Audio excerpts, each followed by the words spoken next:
Hi Helen, how you going? Yeah, Pato, I'm good, thank you. How are you? Yeah, great, thanks. Great, thanks for coming on. Yeah, no worries. Yeah, I think we've got our internet all good now.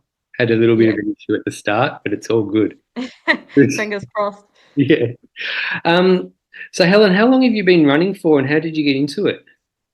Yeah, running's a strong word, but I actually started at the age of 22. I'm 37 now. Yeah, I guess I got serious at it at 24. I started backpacking Australia and I went traveling, and hot days, long time on the road meant that to see, like traveling anywhere, the best way to see it is actually to get up early and go and hit the road so you can see that area before you move on. But I got back to New Zealand and yeah, I tackled the Tarawera 50K, which is a UTMB now. And then, yeah, from there, the Taupo 100. And actually, it was the first backyard was Riverhead in 2021. The infamous Adam Keane was my coach at the time, and he suggested I give that a crack. And that's where I fell in love with running, if you say running. Yeah. Yeah, I saw that Adam Keane actually posted something on Instagram yesterday. He's hanging up his backyard ultra boots. He's not doing any more backyard ultras. Did you see that? Yeah, I mean he's still the a main part of the family, and he'll be there, I guess, and he's supporting the he's one of the OGs, if you like. And yeah, I think we've discussed it with other backyarders. Backyard fatigue is a real thing, and if you're not really progressing and you're getting to the pointy end for yourself and you're thinking, why am I doing this? Yeah, maybe it is time to take a break because too many backyards is a real thing. Well, I count you've done six. No, you're not getting any backyard ultra fatigue yet, are you? Oh, I have, yeah, for sure. Like, yeah, there was, I think, 2023. I did a majority of those backyards, and yeah, and when you're running those long distances and putting your body through it as well, it's not only do you start to ask yourself why you're doing it, but your body's asking, why am I doing this? So, yeah, I mean, if you can do a new course or you can find that why and you have that goal, then there is a benefit to doing a lot because you're growing and you're educating yourself and you're learning every time you do it. But if you're finding that you're going backwards and you're not enjoying it and you're coming away disappointed, then I think you do have to ask yourself, do I need to take a break, or, am I suffering from backyard fatigue? And it's a real thing. Yeah, sure. I mean, I remember we ran together for a little bit during Dead Cow Gully last year, and you did really well. You did 24 hours, didn't you? Yeah, that's my first miler, so I was pretty stoked to get that under the belt. Yeah, Yeah, yeah. And that was hard because it was so yeah. cold at night time and warm during the day. Did you stick around for long after the race had finished? Well, I actually hadn't, just because with international flights, you can't really just change them on a whim as much as we would have liked to. And we had, FOMO, the old fear of missing out once we left. And yeah, we were glued to the social media after that because it was going a lot longer than I think any of us anticipated. So yeah, it felt strange driving away and everyone was still going. So yeah, learning points going forward is book a few extra days off if you can manage. Yeah. Did you actually make it all the way back home to New Zealand and it was still going? Oh, 100%. Yeah, Yes. yeah. Yeah. Yeah, Yeah, because yeah. I drove all the way back home in Melbourne, like, and it took 2 nights, and I it was still going when we got home. Incredible way. Yeah, It's whenever you follow a backyard, you go to sleep and you wake up and they're still running and you're trying to wrap your head around it. It's pretty cool. yeah. And after that race at Dead Cow Gully, well, you'd mentioned that you did have some backyard ultra fatigue. Like, when did you feel that? Like, was it after Dead Cow, or was it after a different race? Uh I think it wasn't just the backyards. It was probably a combination of overtraining, and there was a time where myself and Chris and a couple others did a God Zone, which was 7 days, which is an adventure race that's no longer here in New Zealand. And off the back of that was, yeah, it was straight into Riverhead backyard relapse. And that's not an easy course and one that you want to go into fresh. And then from there, because we were starting the business, we were turning up to these backyards. So we were there anyway, and so we would sign up to run to support the race director or to see the course or just be in the mix. And it ended up being, I think, while I was still progressing, I came off Dead Cow Gully straight into Scenic Circles in Timaru in September, and then into Arrowtown, South Island in November. And I think Revenant in January the following year, which is New Zealand's toughest. So I think looking at the year, standing back and looking at the year, it was too much. Mm. Yeah, I think that's because of the endurance side of it as well. You've got to recover from those big ones, long ones. So Yeah, sure. yeah. So I mean, it definitely looks like backyard ultras are going off in New Zealand. Like in Adam Keynes's post here, I think he said there's 10 over there in New Zealand now, and there's probably going to be more this time next Yeah. year too. So, what do you think it is? I mean, like I noticed, like in all the races over there, like the fields are huge. It's not like there's 30 runners. It's like there's 100 or 200 runners. So, what do you think it is that like the New Zealanders love about backyard ultras so much? I think, well, I mean, Sandra and Les have done something awesome and where they've created a distance within a time period with that format. It's so achievable for everyone. It's not just for the elite. I think I've touched on this before in other conversations, but it's for everyone that wants to give it a go. And it's an entry. It's an entry into the running world, whether it be 5K, like 6.7K, or a half marathon or a marathon. You get these micro goals that people are trying to tackle, and then they can push themselves and better themselves and come back. So there's that attraction to, okay, I've done this time, I want to come back and do another. So you can actually progress through the backyard world.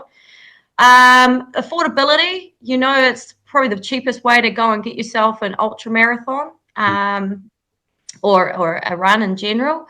And then I think the community side of it as well. So you start to get, a family that you end up seeing, around the country. You can travel with it, and then you're running with them. You're seeing them progress and do well as well. So you start to enjoy other people's successes as much as your own, and then you're also inspired by the ones that keep going because you know what it feels like to find those barriers. So there's so many positives to it, and I think that's why it's taking off. And because it is only a 6.7 in a loop, landmass wise, I'd say it's easy. It's not so easy, but it's achievable to find those courses around the country as opposed to a point to point. Yeah. So I mean, you obviously found a 6.7K course because you've got your you had King's Backyard was an event you put on for the first time in June. So how long have you been thinking about starting your own backyard ultra for? Chris and I saw a need in the north, and it wasn't easy, to be honest. Like you think, like I just mentioned, a 6.7 is a small distance in the grand scheme of things, but actually finding the place to do it that ticks all the boxes, nice underfoot, or a little bit of technical, a little bit of road, a little bit of this, a little bit of that, not too much elevation. And then you've got to, wherever you have it, whoever owns the land, you've got to make sure it suits them. And then you've got to try and fit it into the time of year. There's a few things that come into choosing your course, and as much as I'd like to say it's easy, it's not. Yeah. It's quite difficult. Yeah. So how did you find your course? Well, we were reaching out to all sorts of golf courses and farm owners, and we would travel and run on public land and dock land and try and work it out. And you're looking for an area that can have tent city, so you want the corral, and so you're thinking about the logistics of parking. Is it close to shops? Is there an airport nearby? So you're trying to tick these things off in the back of your mind as well. And it wasn't until actually 10 minutes down the road from where we were living, we were driving past this beautiful showgrounds all the time, and we would go and run the dog there, and we're training there. And while it's only maybe 3 or 4 paddocks or fields, we were like, we can actually, in a roundabout way, create a 6.7 here that hopefully won't be too loopy, but we managed to do it and we fine-tuned it, and it worked out better than we could have thought. Yeah, yeah, yeah. And the race was a pretty special race too, with the soil record being broken too. Yeah, that was unexpected, I can tell you that. Yeah. So I know of one or two people who have found really nice loops, like 6.7K loops, and they're toying with the idea of organising a backyard ultra. But it sounds like it was for you anyway. Like it was a little bit more difficult. Like, I mean, once you found the loop, how hard is it to actually do the rest? Yeah, I mean, it depends on the area, and again, I guess the landowners, who owns the land that you're doing it on, probably is the most difficult thing. Like, do you need consent? Do you need concession? There are other stakeholders involved. We were lucky that we could hire from the Bard Showgrounds events company, so that was just a one person conversation. Other people may have to go through, like we mentioned before, DOC or iwi even. You might need roading consent, I'm not sure. Once that's out of the way, it's just the fun things, like choosing the date, how many entries are you going to have, for your first time, or, getting a logo. Yeah, What's your trophy going to be? What's your, what DNF prizes are you going to give out? All that fun stuff. And we were lucky. We have Sean Collins, who's like the godfather of back. He's our New Zealand Las. yeah, He is so easy to contact and reach out at any time of the day to ask certain questions. And actually, the backyard community in a whole, all the race directors come. This is what we did, or and you go around. And you're like, oh, I like that. They did a supporters briefing after the race started. yeah, Like little things you pick up from other backyards. You're like, I like that, I don't like that, I'd do it that way, I wouldn't do it that way. And then you kind of create what vibe you would like. yeah, yeah. Yeah. And how many runners were involved at Kings? We were stoked with, on the day we had 79, which made it a real family affair. And because it's a very unknown thing up here, I think we, blew the minds of many of the locals. So I'd like to say we'll sell out. Entries are open 1st of September, 8 a.m. And I think we'll sell out, to be honest. We're only going to take 140 entries. We want to keep it nice and small for the course we have. We think that's ideal and gives that boutique, backyard family feel as well. For 10 weeks of putting it on and selling it, we were quite happy to get that. Yeah, sure. And like, did you know, or did you have a feeling that you had a course, that you had designed a course that was like was capable of producing like 52 yards? Definitely not 52. I guess being the inaugural, we wouldn't have put that on ourselves to think that we were going that long. I mean, we had hired the course till Tuesday morning. Look, we really lucked out. We had all the holes in the Swiss cheese line up. We had great weather, great temperatures. The ground, the terrain was just lovely. There was no real horrendous spots. It's soft underfoot, and so we knew it could definitely crack 40 if we had the runners to do it. And then you need a bunch of runners to go that long. You can't just have one person turn up. But to get to Sunday night and they're still going, it was a real possibility. Yeah. So I looked at Anthony's Strava after he finished the race, and I saw like he did 52 hours, and the elevation was still over 5,000 meters though. So it mustn't be like, there must be at least one decent climb on the course. It's rolling. There's a few little pinches. I wouldn't say there's one big climb, but there's 100 meters on average. I think some people are getting 90, some people are getting 110. But we tried to keep it around that 100 or under meters, but it definitely clocks up. Yeah, sure. Yeah. So I mean, when Anthony was on the podcast, just a week or two ago. It sounds like he had like heaps left in the tank when he finished. And it sounds like he's locked into a really, really strong backyard ultra vibe too. So I can't wait to see how he goes at the SAP Champs.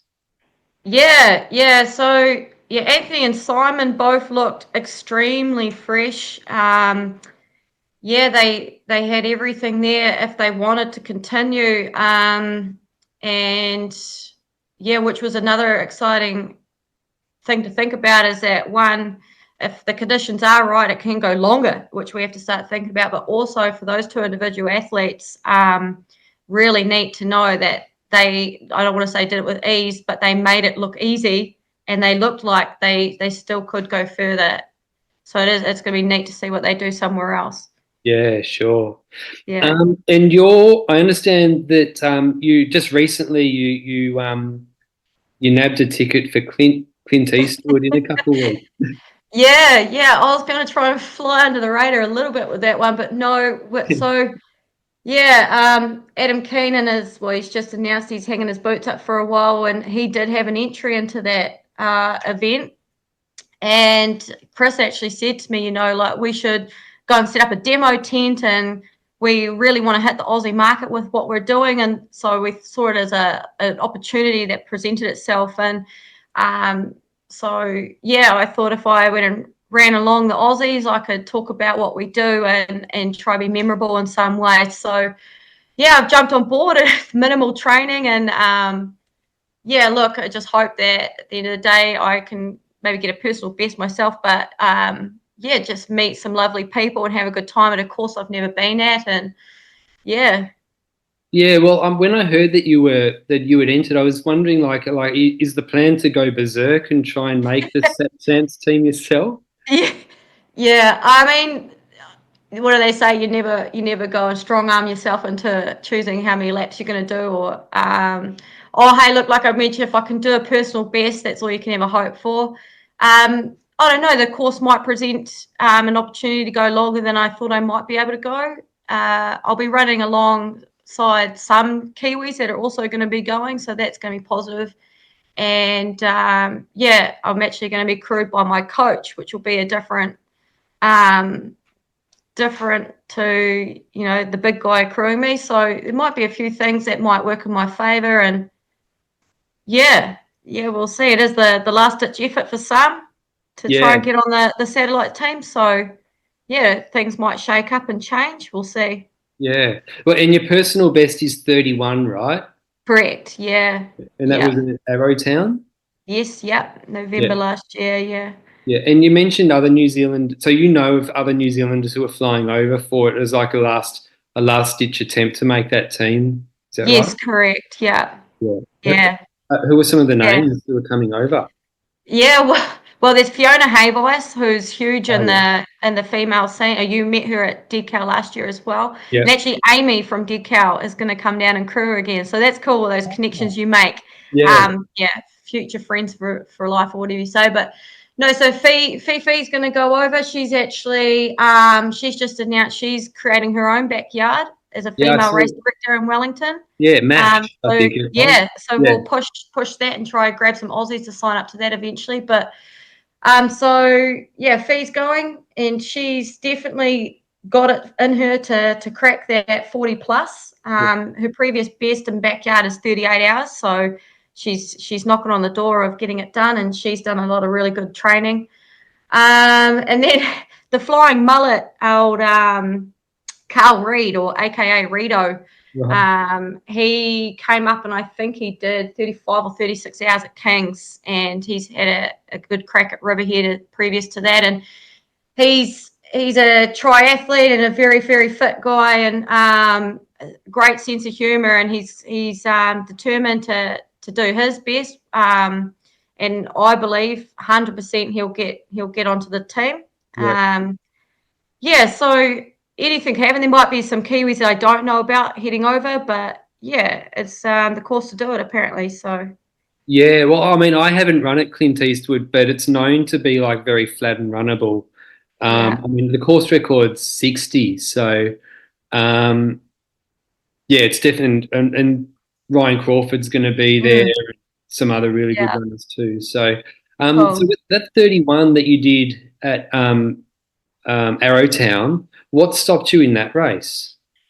I saw that question when you wrote it, and I think it's an interesting question because what stops you in every backyard, and it's on reflection that you think, oh, in the moment you might say, and I would say it was my feet, whether I hadn't trained enough for the terrain. That was really hot at the time, and I didn't wear shoes that breathed, and all sorts of my feet were ripped up by blisters and all sorts. But at the end of the day, there's always something that stops you. So I'll just probably answer that by saying I just stopped. Yeah, I think it comes down to how long you can tolerate pain for, and everyone finds that limit at different times, and that's all it really comes down to, because you're in pain usually right at the start. Once your body's warmed up, yeah, it can be from hour 5 or hour 10 or hour 15, and then all the pain's fairly much the same. Pain or effort, I like to call it effort. It's all the same, and then it's only how after that it's how long your mind can tolerate it for. Or some people have trained that really well, and other people have done a few backyards to know when to push through that. So it's just experience and education. yeah, And then the top 2 inches, and you need everything to line up to obviously help. yeah. Like, do you feel like over the last, I don't know, few years since you've started running like backyard ultras, Mm-hmm. specifically, like you're better at like running through that pain than you used to be? Oh, 100%. Yeah, you build up a resilience, and I think it's more a belief system. Um, yeah, like you start to find those they become familiar places, right? So running through the night's no big issue. In fact, I prefer it now. And running with a head torch, and like you're just training these things so they become your new normal. Mm, And it's almost like Groundhog Day. And you'll talk to Sam Harvey and those other guys that are going through those first few days just to get to the pointy end. And everyone's, you might start, and that comes back to, you might come and do 5 laps. Next time you come, you do 10, and you just come back and do 15. It's funny how you build up that resilience, and you feel that pain come on, or whatever efforts come on, and you know how to get through that because you've been there before, mm, and you've done it. So I think mentally, and if everything else is going right for you, then you know how to get through it. yeah. So yeah. Is there like of all the backyard ultras you've done, like how many of them like would you say that you're fully satisfied that you reached your limit, or are there some that you think, Yeah. oh man, that's Half, probably half. yeah, Yeah, and satisfied is an interesting word, because satisfaction and finding your limit are two different things. So you might have way more fun or get a lot more out of a backyard, but you still might not have found your limit. So you walk away still feeling satisfied, but you might think, I could have pushed myself harder. And the other side of that, you might have had a really shitty time. And gone and got a personal best, so it's and really broke yourself to get there. So I don't know. I would say half of the backyards I've done, I've really walked away being happy with them. mm, And I think that also comes back to, why you're running, what's your motivation, what's your why, and then obviously sciencing the crap out of it to make sure you're doing everything right to get there. So yeah, backyard fatigue, that's another one. So you just got to ask yourself, why am I doing it? And I think that question comes up when you're in the hurt locker. yeah. Yeah, yeah. Now, as far as the Sat Champs go, I mean, I use backyardultra.com to see each country's lineup for the Sat Champs. Yes, But yeah. what that doesn't show is who's accepted and Mhm. who's pulled out and not going to run. But I understand you've got your finger well and truly on the New Zealand team's pulse, so you're kind of Yeah. like on top of that. Yeah, like I saw your questions come through, Pato, and I actually had to reach out to Adam actually, because it's ever changing, and it's kind of confusing how it works, because you have those silver ticket events as well. So yeah, it's an interesting one. The backyardultra.com, I think, had 3 individuals who are no longer doing it, which actually brought the females that were at the bottom there right up onto the list, which is exciting. So that would be Jane McAlpine, Julia Chamberlain, and I think you have Fiona Hayvice and Brooke Thomas as reserves. So really strong females just right in there, getting amongst it and changing it up for the, yeah. So, Yeah. The Yeah, so because if I was going by backyardultra.com, I'd think that Jane McAlpine and Julia Chamberlain had just missed out. But I mean, every yeah, country is going to have one or two runners who don't run. So, yeah, so as it stands, Jane and Julia are in. And I met Jane and saw her run at Dead Cow Gully, and she looked awesome there. yeah. Yeah, she's an incredible female, and she's just come and backed it up really down at Crazies. She didn't quite get the 40 she wanted, and that might come back to, like, she's done Dead Cow, she's ticked up Crazies, and she's just, like, to back that up with those two efforts is so insane. So Yeah.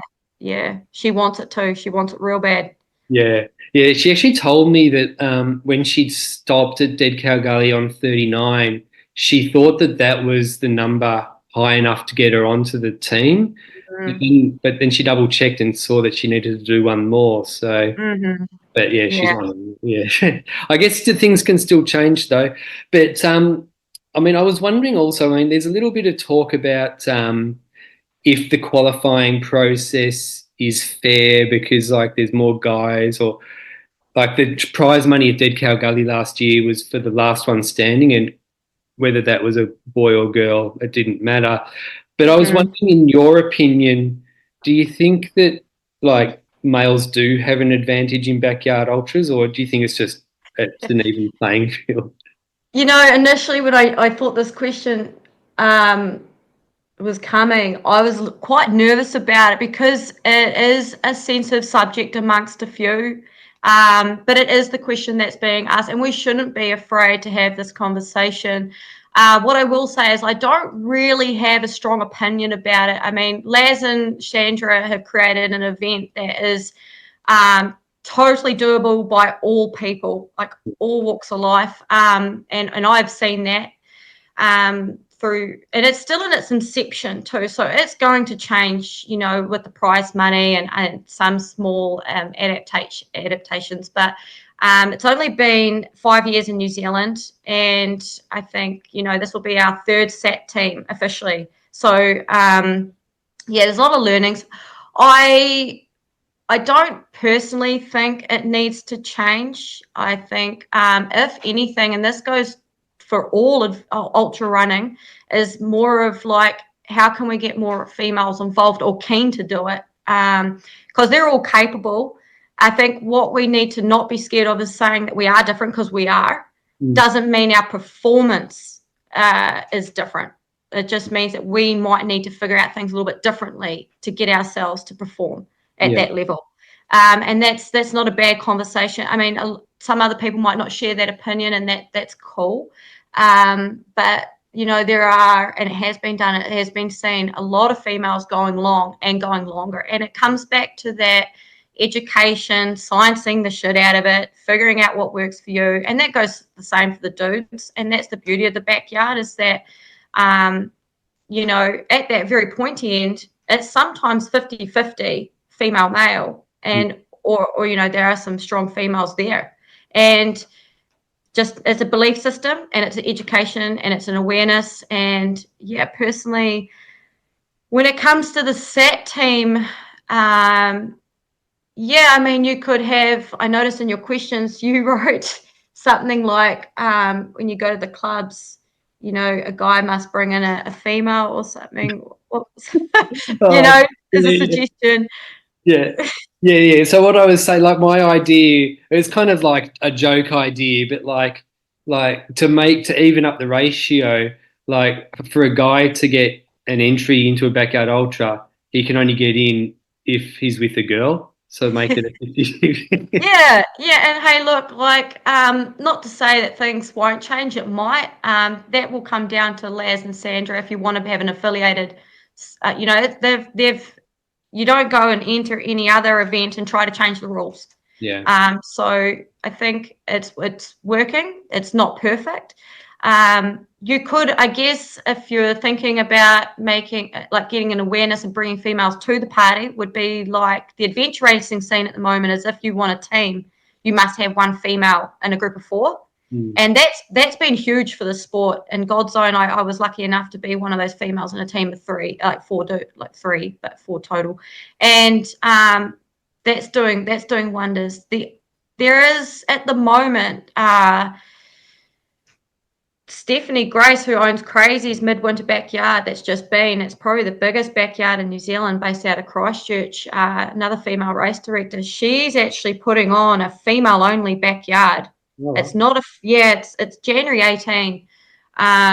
It's not affiliated. It will only be 6 kilometres. And what that does is it's just an entry into getting females interested, trying it out maybe in a format where if you take 700 meters off within that hour, it might be more achievable for a lot of ladies that were too nervous to try a proper backyard next to their fellow males. And what that does as well is that, your partner can actually come down and crew you, and it frees you up for like childcare and stuff like that. So I think, there's initiatives to try and bring females in.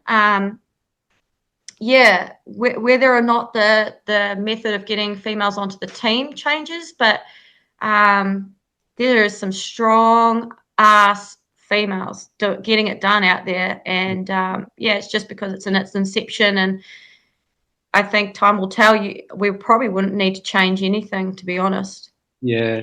So as far as prize money goes, when Dead Cow Gully announced, or when Tim from Dead Cow Gully announced last year that he was having 10 grand for the last one standing, there was some people out on social media criticizing him and saying that's not fair because a guy's going to already just assuming a guy was going to win, so it wasn't fair for women.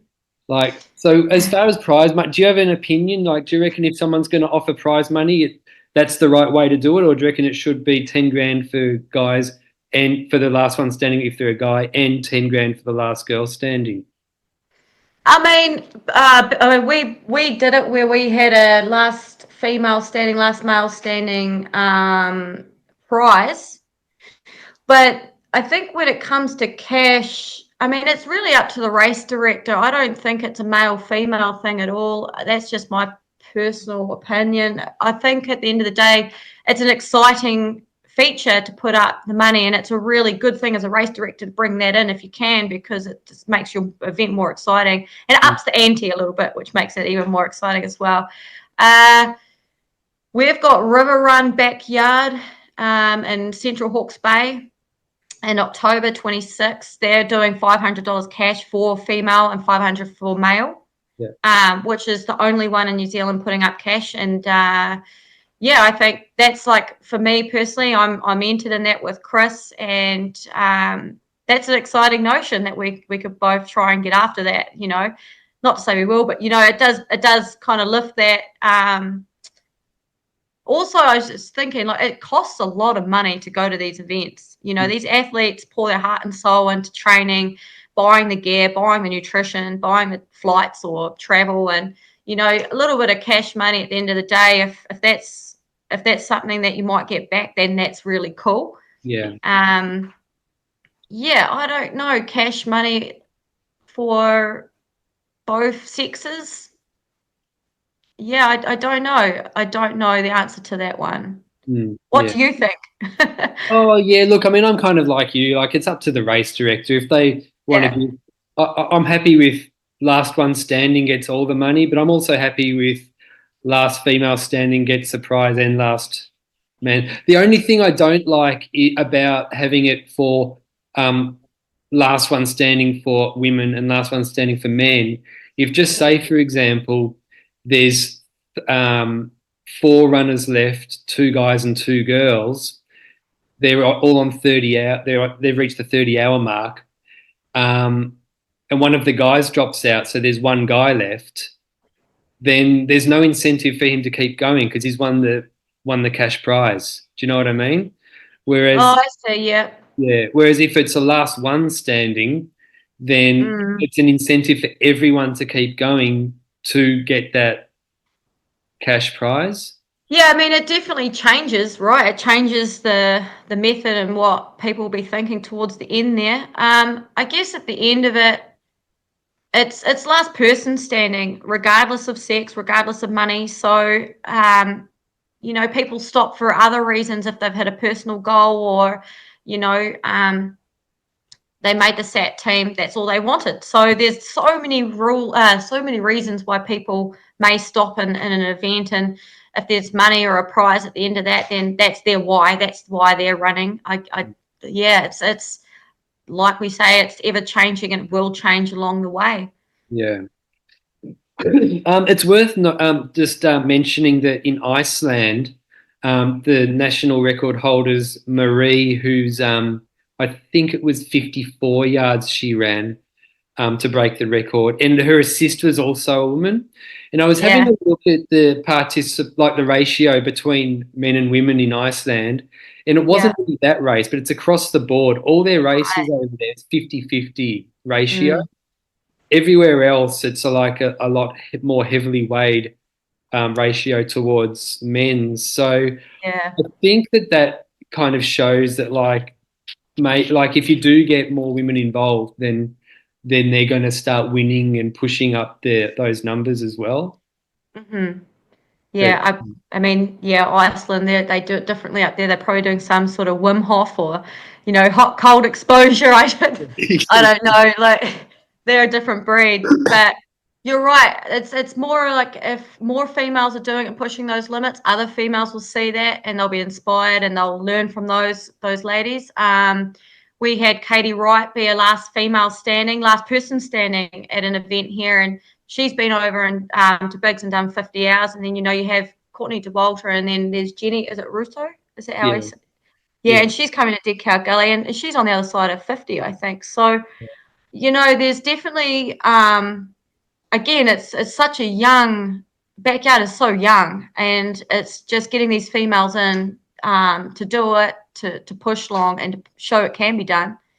Um, yeah, it's just women in ultra running are underrepresented anyway. So and like I mean, probably everyone can think of some really good female ultra runners who haven't even tried backyard ultras. So you just got to exactly, have yeah. to try and think of some ways to get them over to give it a shot. It's convincing them of the format and running around in circles for 4 days, Yeah, I think that's the sell. We've got to yeah, think about how we make that attractive. yeah. So I reckon New Zealand are going to be like a heaps improved team at the Sat Champs this year compared Yeah, to 2 years ago, and I yeah. reckon they'll definitely surprise a few people. But I mean, you got Sam Harvey, who's one of the very best in the world, but I reckon he can be. I reckon he'll get pushed into some pretty uncomfortable territory in this. What do you reckon? Yeah, I mean, the thing Sam has going for him is that he thrives on that uncomfortability. Hmm, And yeah, he actually starts to get excited when it gets to the pointy end where other people are holding on for dear life. yeah, He's pretty much just waiting for it to get down to those low numbers, and then he sparks up and gets into his game. So I don't know. I'd like to hope that he gets tested, and he would say that he probably does in some sense every time he goes to a backyard. But yeah, there'll be some contenders for sure that will take him right through to that 70, 80 hour mark. I know that for sure. Um, and that's what I reckon we can expect. So yeah, the SAT team will go a lot longer than previous, I think. yeah. Yeah. And are you going to be there, whether you're in the team or not? Yeah, so Chris and I have had to think on that one because we only have 15 on the list to make it viable for us to be down south with our gazebos and tents. We'd love to set up the Kiwi team and be there and support them in some form. So yeah, we were looking at buying our tickets today actually, and yeah, we'd like to be in the mix. Yeah. How much do you know about the course? Because I know it sounds like you've like whoever's organizing it is like trying really hard to just bring in a really nice flat course with like an Mm. indoor showers and kitchen and all that. It sounds awesome. So yeah, what do you know about it? So it's down south this year. Previously, Sean Collins has organised it up in the north. This year, Steve and Chris from Pigs Backyard Ultra, which is Dunedin in February, they've found a really ideal course on like a hard packed gravel limestone mix trail, relatively flat. In fact, I think it's all flat in a little town called Otamatata. Um, I had to get somebody to spell that out to me before. It's in the middle of nowhere, but it's got a pub. Yeah. And so they're pretty much running around the pub, and it's beautiful scenery. So yeah, it'll be, perfect temperatures. It's going to be probably one of the better courses, and they're really excited, and they're already doing training camps down there. So yeah, it'll be neat. Yeah, it sounds unreal. Do you reckon, is there any talk that after the Sat Champs it might be like turned into a race there? Oh, yeah, I think that has been in conversation, because it's so neat, and, it'll have the whole, this has been the SATS team, course before. Then I think that's definitely an attractive notion, and I hope that the guys can bring that to fruition. Yeah. Yeah, it's looking like, in the next year we could possibly have a backyard every month. Yeah. Yeah. So it's crazy to think about. Yeah. So you mentioned it a little bit, but tell me about his and hers events. Yeah, cool. So his and hers, Chris and I, after Dead Cow Gully, actually, it was there that really honed in for us, and it wasn't just Dead Cow Gully. It was traveling to God Zone and doing these adventure races, or anywhere we needed to go to travel. Was logistically a nightmare. Whether it was finding your gazebo, chili bin, finding a rental car that can hold it all, getting all these higher items from different companies, and then taking another day off work to travel to set it up, and then bustling in with everybody else that's turning up at the same time on the Friday for tent setup, and then you're broken after your run. Like if you've done your best and you're pretty near broken, trying Yeah. to pack that down, put it in the car, clean it, return it, and then get back to work or wherever you need to, back to the kids, whatever you need to do. We sat there and we're like, we have spent so much, and Tim was great. Timothy Walsh, Dead Cow Gully, was great. He had gone and got a whole lot of equipment and helped us Kiwi 7 set up, and it was cool. But we were like, there's a business here. There is a business here. And then following that, we were sitting at Crazies with Sean Collins and Chris McDonald from the live stream Runners with Beards, and they said, 2 a.m. You guys should make it happen. It needs to happen. It's a viable business. Like, let's see how we can help you get there. And so, yeah, a year now, actually, we've been in it, doing it. Yeah, unreal. Yeah, so a year. You've been going for a year. Yeah, Yeah. and so when people use your services, like what's included?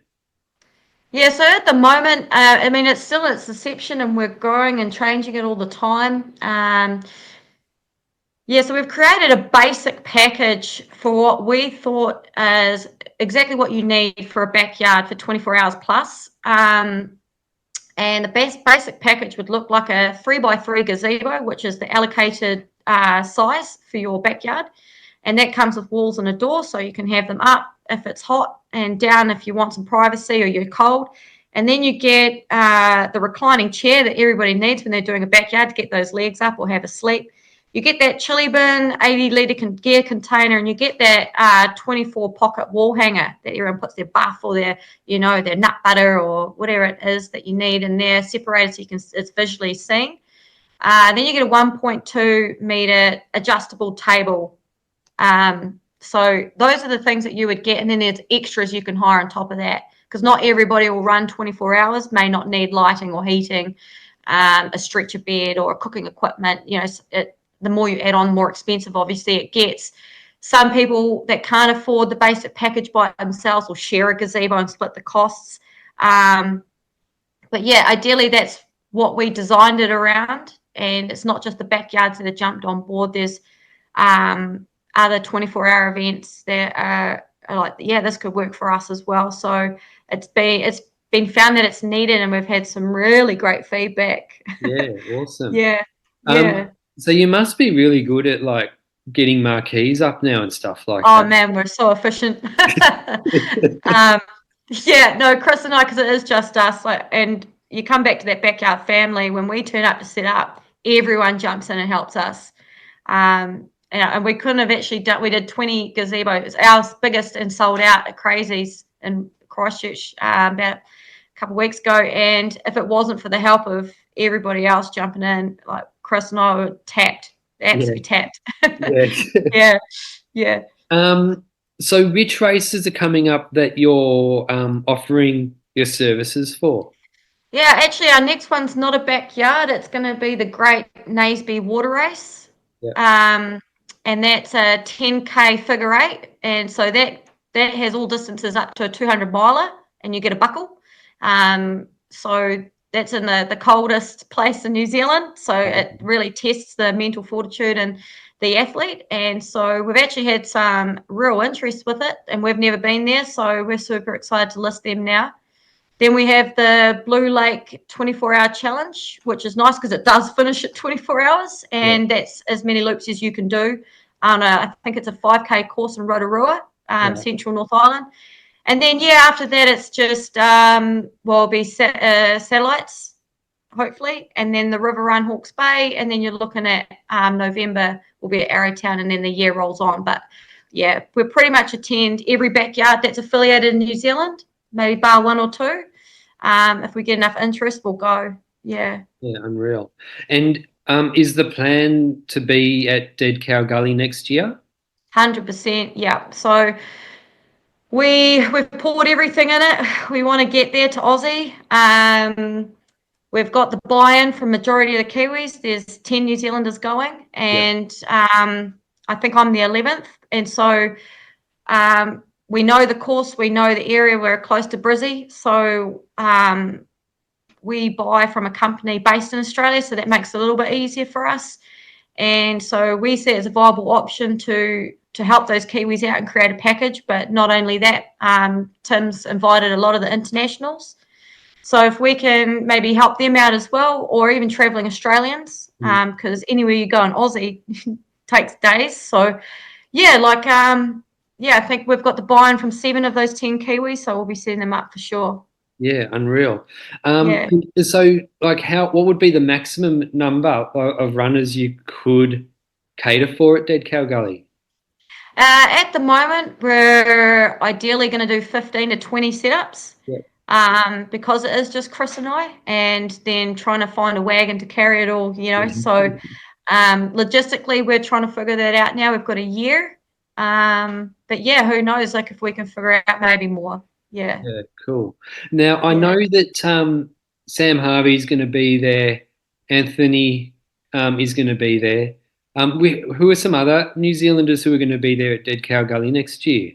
Yeah, so I'm going to put them in the limelight here, Pato. I actually wrote it all down, you know, so now Yeah, that actually commits them to going. yeah, It's going to be a hell of a ding dong battle. And yeah, yeah, I think it's going to be really cool for not only the Kiwis to be there, but to be alongside of some of the greats. yeah. And then to see these dark horses come out of nowhere as well is going to be pretty cool. So we've got Jane McAlpine coming back. Hadaini Woodruff, she's one of the leading ladies in the backyard ultra scene, cracking 30 hours at Crazy's just been.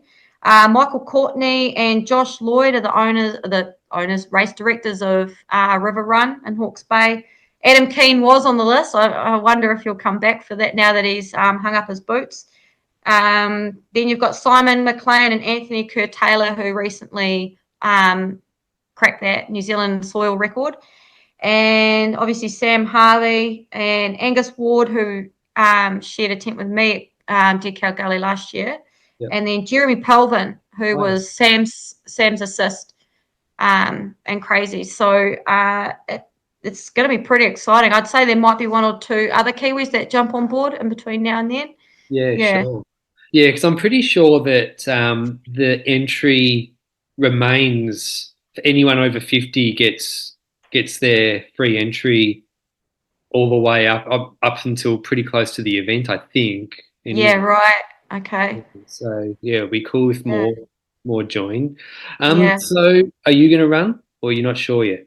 At this stage, I'm entered for sure, just because fear of missing out. But if Chris and I have a sellout event at Dead Cow, then yeah, I'll probably put the bizzo first and help Yeah, Chris out. But yeah, yeah, ideally it would be if we just do the 7 setups, I'll be running for sure. yeah, Yeah, cool. Um, so considering they broke the world record at Dead Cow Gully last year when we were there, and the yeah, runners who are already announced who will be there next year, yeah, I'm pretty sure. Like, I mean, and Sam Harvey's already said that he's going to go for the world record, so yeah, it's of going to be course. pretty cool. um, how, how much higher do you think that the world record can go?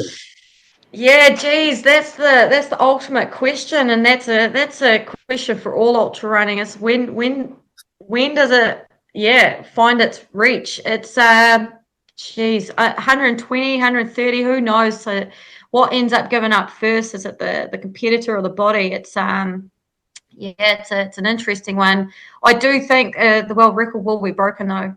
Yeah, With who's coming, it's those guys have know how to get to there, and they've worked it out, and they're coming back to, or some of them are coming back to a familiar course. So yeah, yeah, I think if they have all the holes in the Swiss cheese line up and they work out the science of it, they'll get it done. yeah. I wouldn't be surprised if the world record is actually higher than 108 by the time Dead Cow Gully comes around. I reckon it will probably go at the set champs. Yeah, I reckon we'll be seeing at least 3 or 4 countries breaking 100 at the you set. think that what Belgium and the US and Yeah, Australia, Australia? Yeah, Japan, okay, yeah, maybe Poland. Poland are pretty yeah, strong. yeah, right. Um, so I wouldn't be, I reckon, yeah, I reckon 100 will be on a lot of countries' radar. And once they've reached 100, they'll be going for the world record. What are your thoughts on, so the satellite for us starts at 1 a.m. Yeah. Uh, for you Aussies, whereabouts are you guys doing it and what time would It's, it start? yeah, so it's in Perth. So it starts at 11, that would be 11 p.m. Or Yeah, right. actually maybe 9, because it started at 11 in Melbourne last time. Hang on, I've just got to yell at my cat. She's jumped up on the table. Hey, get down! Get down! Down! Come here! Come here! Get down! Hang on. Throw something at it. Oh, no, she's down now. Yeah, so yeah, 9 p.m. I think in Perth. Okay. So Do you think that's a disadvantage, or it doesn't really matter for I think the that, runners already starting tired almost? well, I mean, the thing is, all the runners are going to have a lot of no, but they all know what time it's going to start Mm, already, so they're going to have mhm. time to figure out a plan. Yeah, I mean, Yeah. personally, I love sleeping in. I'd be able to sleep in till 3 p.m. any day, any day of the week. So, Wow. yeah, so I mean, to me, it sounds perfect starting like that, and also getting the first night Yeah, out of the sure. way is probably Yeah. would be It nice. definitely has its advantages. Yeah. Yeah. So I mean, it would be a weird. It's a weird feeling starting at night, Yeah. but yeah, I mean, I'm sure. I don't think any runners will be complaining about it because I mean, you got to keep a positive attitude with these Yeah. races as well. Yeah, it's unique. I think it's special. Yeah, yeah. It's I can't wait. It's going to be so good. It's going to be really cool. Yeah. Do you remember when we were running at Dead Cow Gully last year? You were telling me about like a technique you learned. You were in Antarctica working, and you were telling me You it's. have such a good memory. Yeah. Yeah, Um, yeah, that's funny. I'd actually forgotten that until you wrote it down.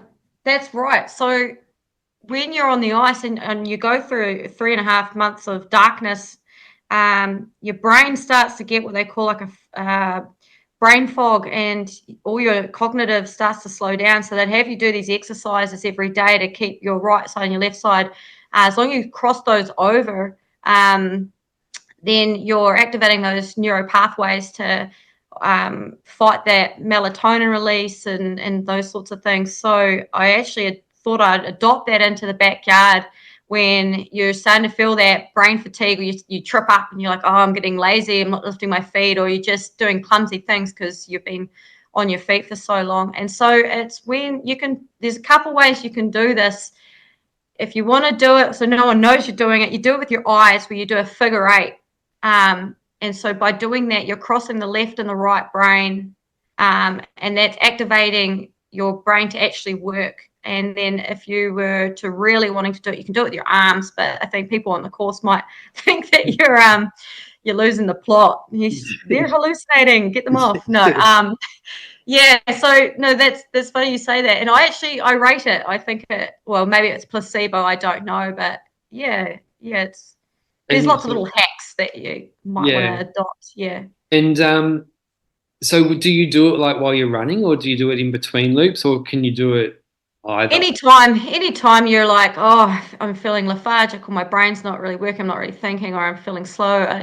Whenever you're feeling that, like, oh, I'm not really thinking, I was supposed to get my drink that last one, I didn't do it, because you're telling yourself to remember something, you get to the tent, you completely forget, or just when you start to notice that your brain's starting to become tired because of the effort, you can do these exercises. You can look them up online as well. It's pretty cool. Yeah, and just describe in detail this figure of eight thing, because I'm intrigued. Well, it's just with your. Can they see me on the camera? Oh, no. That's sweet. So with your eyes or with your hand, you can do it with your hand, but you need to do it with both hands, or you can, you do that circle thing where you cross your arms, and I think they teach you that at school. It's anything where the right side and the left side are working. So with your eyes, you just draw an 8 and just follow your eyes around doing that 8. And what that does is it's crossing the brain. Right. Yeah. And it really works. Yeah. Well, I don't know. Apparently. Yeah, but it must, if they got you to do it like in Antarctica. And what were you doing there in Antarctica? Oh, I was down there working for the American-based McMurdo station as a firefighter. Awesome opportunity. The novelty of being down there in an isolated place like that wears off pretty quick. But you just vitamin D deficient, and all sorts of things start to happen when you take away the daylight. So they would have you, like, because there's zero humidity there as well. You wake up and you're sore, like you don't have oil in your bones almost. It's so you're doing these movements and brain activities first thing in the morning as a rule. And they won't actually legally let you stay down there for longer than 12 months because of the impact it has on your body and your brain. So, it was very important that you either supplemented or you were doing these exercises. Yeah, unreal.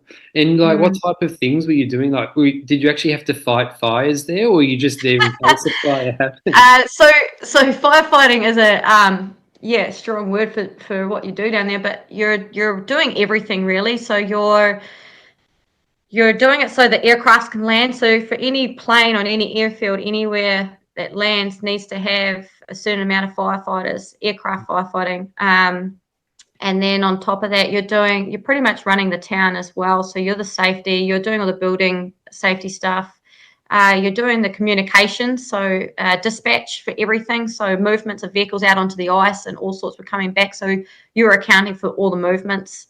Lots of things in the background. It was a 48 on, 48 hour off shift system. So a lot of the time you're just keeping fit and doing maintenance, especially during the winter. It's all about maintenance. It's a bit busier when you've got a lot more flights coming in summertime, but yeah. Yeah, well, I thought that running through the night at Dead Cow Gully was cold, but I mean, it mustn't have been as cold as it was in Antarctica. Yeah, I mean, you're not outside for too long if you can help it. And when you are, you're dressed up to the nines. We actually did a midwinter mile where you ran for a mile outside in June. And that was the coldest run of my life. Yeah. Where it was 6 minutes or something like that, I don't know. But it probably took me all day after that to warm up. And, your eyebrows are freezing, your nose is running, the cold in your lungs is horrendous. Right. And then you don't wear sneakers out on the ice, but for this run we did, and your toe, just the air went through your shoes and into your toes. It was yeah. If you haven't experienced frostbite before, I don't recommend it as a thing to try. Yeah. Did you Yeah. win? Yes, well, I won for female. Yeah. Well Yeah. done. Yeah, thank you. Yeah, the Yeah. only time I've come first, right? So Right. yeah, I'll take it. Yeah. So you might know, Helen, that like at the end of each podcast, I'll ask my guests for their 3 backyard ultra tips. Yeah. What are yours? Yeah, I had a good think about this. I mean, they're pretty basic, and I would say most people probably think about it already, but um, going back to basics, so the first one being write out a problem-solving plan, and what I mean by that is write down all the things that could possibly come up that could be a deal breaker for your event that makes you stop. So if it's like, I don't know, for if you're feeling nauseous, have a flat ginger beer ready, have, maybe switch just to liquids only, have your plan in place. So if these things come up, it doesn't end your race, you just fix it. The same for, like, say, your feet. If you're starting to feel a niggle, change it straight away. Put Vaseline around your toes. Do you need to change your socks? Ask yourself these questions. Have a plan in place and have it visually seen, because when you're tired, you're not always going to know the answer. But if you come in and your support person can go, how do you feel? How, they can do something where they're asking you the question. You can go, actually, yeah, that's right. Or, yeah, so just having, I'm having a low moment. Do you need music? Maybe I'll talk to somebody this next lap to bring that, energy up, those energy levels up, and keep that brain working. The other one would be fuel. If I've learned anything, and it's funny, people say, you wouldn't eat this much in any other race, we're eating too much, because it just feels like you're constantly consuming calories, but you're actually probably not actually getting enough. From what I've learned, you can probably have too much, but finding out what you need specifically, you can ask everyone and see what they do, and you'll probably come back to yourself and say, well, actually, I'm not having enough. You'll be surprised how many runners are lacking in either calories, carbs, or sodium, and I mean the right sodium, not just, salt from your pancakes or your chippies. Like, figure out what you need, and to stop from getting those GI issues as well. Instead of guzzling back all these foods that you think you need to be doing, like, trial and error, so that you don't find these things out at your event. And I think that's probably just some of the basics, really, because you can be fit and you can go and do these 100K weeks, or you can, be like those adventure races that are doing really well with, maintaining just 5 to 8Ks every day. I think at the end of the day, it comes down to problem solving. If you're just going to be really good at problem solving, and knowing that these things will come up, you don't hope that they don't. They are going to come up in some form, and it's how you tackle them. So that's what's going to keep you in the race, I believe. Yeah. Yeah. Yeah, sure. Yeah. Was that 2 or 3? I reckon there's quite a few nuggets in there. Right. Yeah, I mean, it's funny. I think backyard fatigue's a real hot topic, and so keeping your why are you going in, and making sure that you're not disappointed, because everyone's a DNF unless they win it, which is 99% of the course. So everyone comes away saying, oh, I could have done further, I could have done this, I wish I'd done, like, I think you need to somehow change that thought process. And yes, you finished for whatever reason in that moment, but you've got to look at the positives. Like, okay, what did I gain out of this event? What have I learned from this event? Journal it down. Hopefully your support person's been writing down what you did and didn't do. You've got to take something away from every event. Otherwise you will get backyard fatigue, and you're not going to learn. You're not going to grow. And then you're going to be like, well, you're going to get into the effort side of things, and you're going to go, what am I doing this again? Like, I'm so over this, So you need to have a strong why, because when you come to that point in your race, and maybe it's, 10 hours, maybe it's 20 hours, maybe it's 30, like, you've got to answer that. No one else can. And you've got to stop comparing yourself against everybody else, because you're taking yourself out from what you can do for yourself. and how you can better yourself. And everyone is different, female, male, small, short, big, small. I'm not a runner, I am a runner. You're lining up with those same people, which no other race will give you that opportunity. You're lining up with those people the same hour, every hour.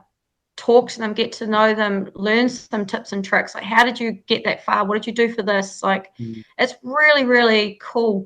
And it's such a neat opportunity. If you don't make the most of those opportunities, you're not going to grow or get better or progress. Yeah. And then backyard fatigue will be a real thing. Yeah, Yeah. unreal. Yeah. So if someone is listening and they want to find out more about like hiring a kit, Mm-hmm. this kit, how do they go about that?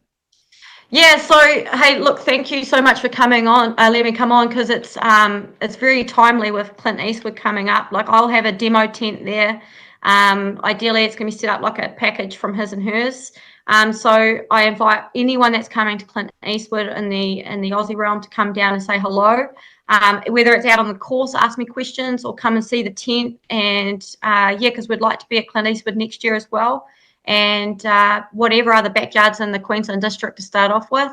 And if you're going to Dead Cow, maybe we can help you out as well. So definitely reach out. You can either go on our website, www.hisandhersevents.co.nz. And from there, you can click into any of the events that we're attending and add your package and your extras.